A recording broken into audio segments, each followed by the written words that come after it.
On the evening of December 3rd, 2024, South Korean President Yoon Suk-yeol made a shocking announcement, a declaration of martial law. The news stunned not only the people of South Korea, but the entire world. 비상계엄을 선포한다. Martial law. A short 6 hours later, the National Assembly overturned the martial law order. But those 6 hours were enough to grab the attention of the world. The international media quickly labeled this sudden and unexpected political move as authoritarian, anti-democratic, and described it as threatening the country's democracy. The term martial law, which had been nearly forgotten in democratic countries, was suddenly back in the public consciousness, especially here. The people of Taiwan are all too familiar with martial law. In fact, Taiwan holds a world record since it was ruled under martial law for an incredible 38 years, ranking among the longest periods of martial law in history. And here's the thing, it wasn't even that long ago. 戒严的时间有38年的时间，那到现在其实是37年，所以我们的解严时间比戒严的时间还短。Nowadays, people generally don't associate Taiwan with the words martial law, authoritarianism, or undemocratic. In fact, in The Economist's 2023 Democracy Index, Taiwan ranked number 1 in Asia and number 10 globally. It's right up there with major democratic nations in the West. Yet, just 40 years ago, this same place was under the rule of the world's second longest martial law regime, an era defined by extreme oppression and brutality. Things were so bad that, at times, China kind of looked more democratic than Taiwan. China? That China? So what happened in Taiwan? How did it transform from a record-holding dictatorship to Asia's model democracy in just 30 years? And why was it Taiwan, not China, that moved toward democracy? What does it really take for a nation to go on that road?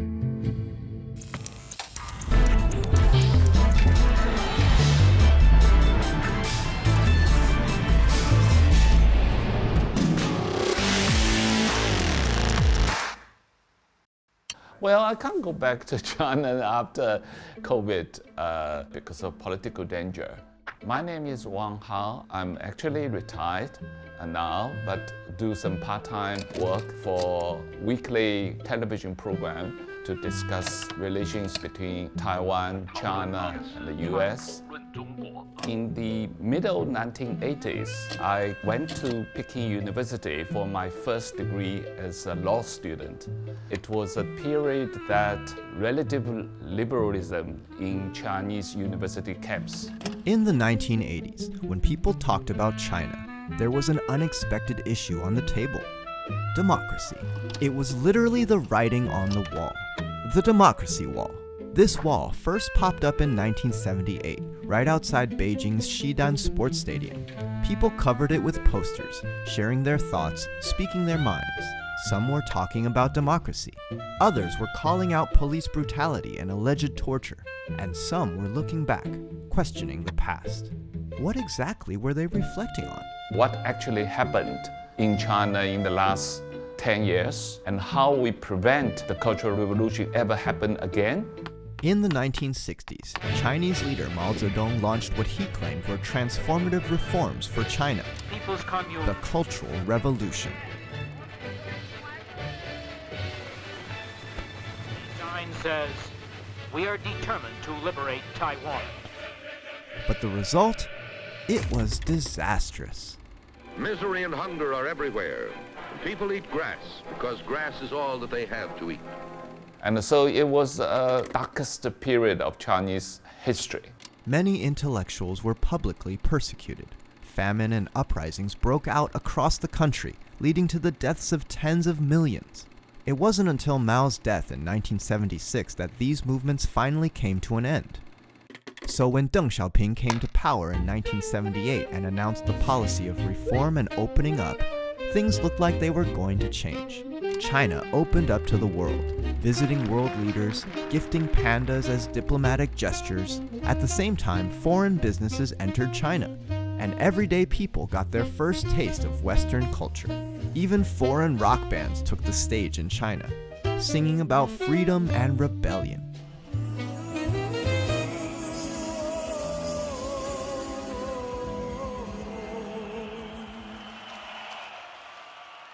So when the democracy wall appeared in Xidan, what did the top leader Deng Xiaoping have to say? We have no right to deny the masses their expression of democracy or their right to post big character posters. If the people are upset, let them vent their anger. There's nothing to fear. The people of China went from gathering around the democracy wall to marching through Tiananmen Square, celebrating Deng Xiaoping's supportive words. Everything seemed to be on the right path. What about Taiwan? 大概就是威权统治最严厉有效的时期。我是陈翠莲，我现在是台湾大学历史学系的教授。我曾经在1987年硕士班毕业之后，我大概有5年的时间在当记者，所以我大概到高中其实是一个十足的党国青年。那我觉得那个国民党政府非常伟大。In 1949, after losing the Chinese Civil War, the Kuomintang or KMT retreated to Taiwan, where the Jiang family ruled with an iron fist for nearly 40 years. Jiang Jieshi held power for 27 years, and his son Jiang Jingguo for 10 more. On the surface, Taiwan seemed to be thriving, a booming GDP, a spot among the 4 Asian tigers, and strong ties with the democratic world. 成为近代中国经济史上的一个奇迹。 But for the Taiwanese people, the era was filled with countless tales of terror and oppression. 那一直到林宅血案发生那个冲击很大林义雄他原本是一个很成功的律师，赚了很多钱，所以之后他就开始参政，那他变成党外的候选人，那他当选省议员。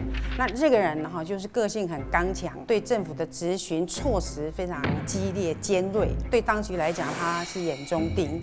On February 28, 1980, while Lin Yixiong was imprisoned for political reasons, an unknown attacker broke into his home. His mother and his 7-year-old twin daughters were brutally murdered. The attack happened on February 28th, the anniversary of Taiwan's anti-government uprising, the 228 incident of 1947. Many believe the attack was meant as a warning to pro-democracy activists, those who oppose the authoritarian government. And to this day, the killer has never been found. 所以那时候非常震撼整个社会也震惊，台湾的政治对抗到这样的程度And this wasn't just an isolated incident. Around the same period, the government violently suppressed opposition during the Kaohsiung incident. Not long after, a Taiwanese-American scholar, Dr. Chen Wenchen, who had criticized the regime, was mysteriously murdered. In an even more shocking turn, Taiwan intelligence agencies went so far as to hire gangsters to travel to the United States to assassinate Henry Liu, a writer who had published criticisms of Jiang Jingguo. Let's not forget, this was all happening right after this. A joint communique on the establishment of diplomatic relations between the United States of America and the People's Republic of China, January 1st, 1979. Things are not looking good for Taiwan. The KMT has a great problem in terms of its international legitimacy as well as domestic political legitimacy. 邓小平在改革开放的时候，蒋经国总统正在进行岛内的独裁威权极度的镇压，两种形象的对比，在当时的国际上对台湾来说其实是相当不利的。Just when it seemed like things had hit rock bottom, Taiwan's leader Jiang Jingguo made a surprising move. In an interview with Time magazine, he explicitly stated that the Jiang family could not and would not run for the next leadership position, effectively relinquishing the family's grip on power. But why? Why would a dictator willingly give up power? To understand this, we have to look at the global landscape of the 1980s. East Asia was experiencing what came to be known as the third wave of democratization. The United States actively promotes democracy around the world. 1970年代末期，卡特总统执政的时候，他强力去推动人权的政策。雷根总统呢，他推得更前面就是希望他的友邦民主化。第3波民主化的过程，美国扮演了一定的角色。蒋经国会越来越感受到压力。In February 1986, the Philippines experienced the People Power Revolution, overthrowing Ferdinand Marcos, who had ruled for over 20 years. 菲律宾总统马可仕被人民推翻下台了，台湾社会非常兴奋好多记者啊、政治人物他们到菲律宾观摩台湾可以怎样学习这样子的人民力量。And the following year, after a series of assassinations and violent crackdowns, South Korea saw the eruption of the June Democratic Uprising, setting the nation on a path to democracy. One by one, authoritarian regimes in Asia were collapsing. And these events placed enormous pressure on Jiang Jingguo. How do we know? Because he wrote about it in his diary. 台湾社会对于蒋经国的印象会认为他是亲民爱民的领袖，是一个最伟大的领导者他带领了民主转型。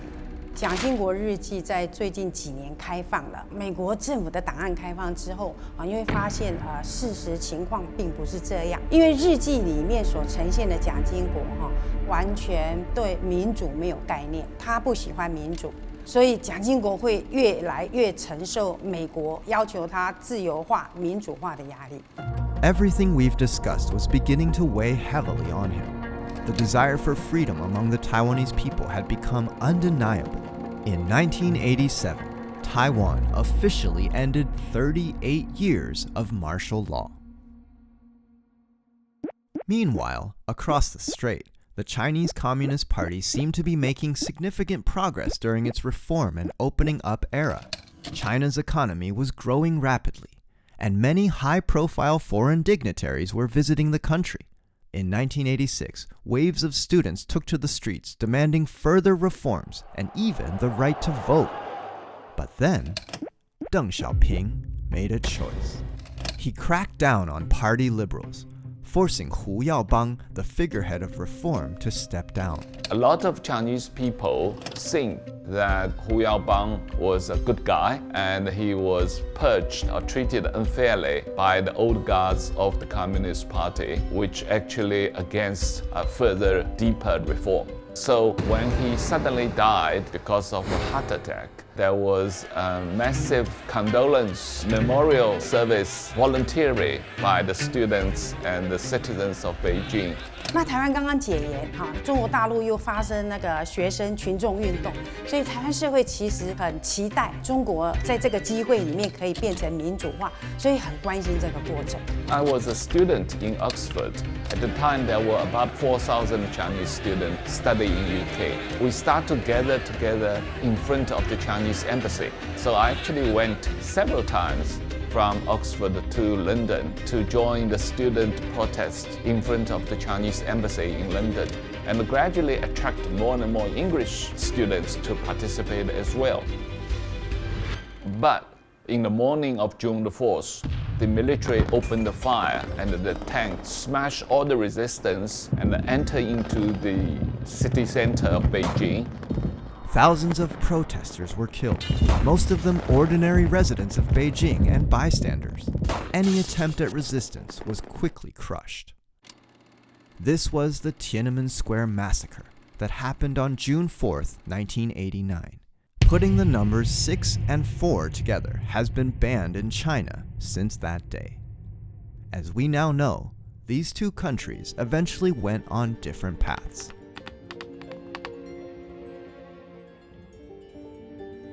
When we think about democracy, we usually tie it to certain people or events. But looking back at history, it's clear that a country's move toward democracy isn't just a simple game plan. It's a massive, unpredictable undertaking, one that sometimes might come down to a roll of the dice. 台湾能够转型，说起来其实是非常幸运的。事实上就有3个重要的条件配合，一个就是人民持续不断的努力推动，一个是80年代有利的国际结构，那另外一个就是我们很幸运在这个历史的关键时刻上台的人是对民主信念有一些深刻认识的人。In 1988, Jiang Jingguo passed away and Vice President Li Denghui assumed the presidency. Many believed he held little real power and was merely a transitional president. But under his leadership, along with the efforts of many others, Taiwan peacefully completed what is now known as the Quiet Revolution, paving its way toward democracy. 他竟然用了很巧妙的一些手腕，依照他心中的蓝图，把台湾一步一步推向人权的恢复，还有民主体制的建立。Meanwhile, across the strait, after a fleeting moment of hope, the Chinese Communist Party took a different course. The international world was misled by the Chinese Communist Party in believing that if we supported the economy of China, eventually there would be liberalization in China. But after 40 years of trying that theory, it actually failed. So, we have to ask, what is democracy really? Is it the electoral system, freedom of speech, or multiple political parties? Democracy isn't perfect. It's not something that once gained can never be lost. In fact, it's often a challenge to maintain. It's a challenging path. 大部分的人可能对民主价值、信念转型的过程，事实上都没有足够的认识。所以这是我们现在面临非常重大的问题。The journey toward democracy is full of obstacles, but along the way, there are also beautiful moments. Taiwan is a very free society.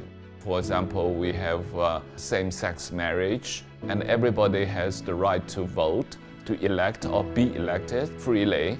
Highly value human rights, that both the government as well as the ordinary people respect various aspects of the human rights. On September 10th, 2025, Taiwan will reach a remarkable milestone. For the first time, the length of its post-martial law period will exceed its martial law period, 38 years and 56 days. What a long and precious stretch of time. The people of Taiwan hold on to the belief that martial law should remain a thing of the past, forever confined to the pages of history. Since Taiwan's first direct presidential election in 1996, citizens have had the opportunity to choose their own leader every 4 years. By 2024, Taiwan will have held 8 presidential elections and experienced 3 peaceful transfers of power between political parties. For Taiwanese people, democracy and freedom are now just a part of daily life. But looking back on those tough times isn't just about remembering. It's about learning, growing, and making sure the shadow of authoritarian rule never comes back. It's important for us to reflect on this journey so we can control our destiny and become a stronger, more resilient democracy. Do you like the life in Taiwan right now? Yes, of course. Life in Taiwan is very convenient for older people like us. 认识自己社会转变的动力、努力的过程，如何获得这样不容易的成就，我觉得对台湾社会来说非常重要。等于是我们对自己重新定位。历史认识的目的不是为了知道过去，它是为了定位我们现在，我们有什么问题或是不足，然后目标是为了改善或追求更好的未来，这样子的一个情形。